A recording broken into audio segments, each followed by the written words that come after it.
যুগ যুগ ধরে যাই এসেছে সবচেয়ে বেশি অভাব বোধ করেছে হলো সৎ এবং যোগ্য নেতৃত্বের অভাবে দীর্ঘ স্বাধীনতার পরবর্তী পথ পাড়ি দেওয়ার পরও আমরা আমাদের কাঙ্ক্ষিত মঞ্জিলে পৌঁছতে পারিনি।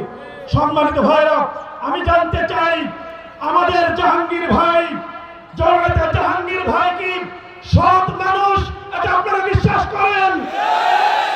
আমাদের জাহাঙ্গীর ভাই যোগ্য মানুষ, এটাকে আপনারা বিশ্বাস করেন? আমাদের জাহাঙ্গীর ভাই দক্ষ মানুষ, এটাকে আপনারা বিশ্বাস করেন?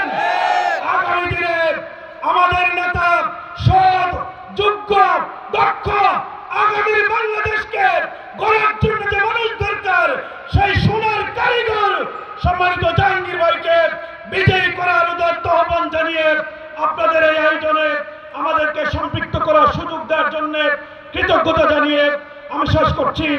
আমিন ওয়া আখিরু দাওয়ানা আলহামদুলিল্লাহি রাব্বিল আলামিন।